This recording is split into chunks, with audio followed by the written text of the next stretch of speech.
Do you support President Obama's plan to increase funding for Pell Grants? Well, I think that I'm not aware he's trying to increase. The increase already occurred. We did increase funding for Pell Grants. The question is, can we go any further? Probably not now. Can we hold on to the level we have? I hope so. I hope so. That's why I said we all need to be in. We can't take the cuts that the House did, all of them, came almost exclusively out of 18% of the budget. Okay? So 80% of the budget went largely untouched. Well, that's not going to work. We can't do all of this on the backs of that tiny sliver of the budget compared to all the other money we spend federally. And that's why you see the cuts that occurred in the House are largely in things like infrastructure, education, and innovation. Well, I think we do.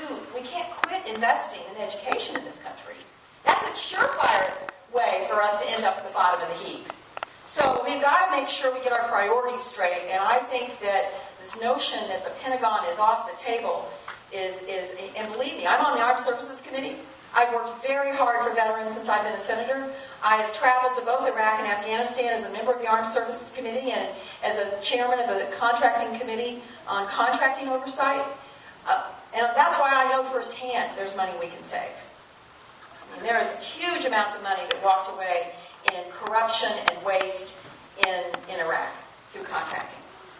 Money that, frankly, we could be using to balance our budget and or modernizing our armed services. But this notion that there's not money that can be saved there, anybody who says that's not paying close attention, because there's real money to be saved there. We need to save some money there so education doesn't take all the hits.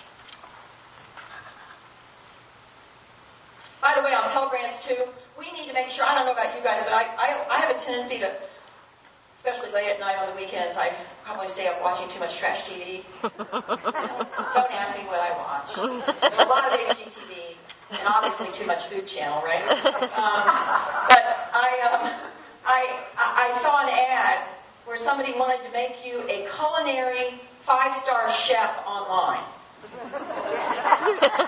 Really? Online? And by the way, these are these for-profit proprietary things that have sprung up, and they're using Pell Grant money. They're recruiting kids and charging them an amazing amount of money to sign up for these schools, and they're not graduating, they're not getting employed, but they're taking way too much of the Pell Grant money away from places like Four Rivers, like the community college in Jefferson County, like the places where kids really are going, where there's been a capital investment and investment in good teachers, and where they are getting skills, they can get a job when they graduate. So we need to cut out a lot of these propriety for profits that are not producing students that are even equipped to get a job when they get done. They're just grabbing that federal money. That's part of what we're trying to do right now. And I can tell that we're having an effect because, they run different commercials in Washington than they run out in the country. What they do is all these groups that want us to give them special money, they start running commercials in Washington because they think all of us are watching. So I can tell by the commercials that are on who's worried. Believe me, these guys are worried, and that's good. We want them to be worried because we need to cut back the money they're getting.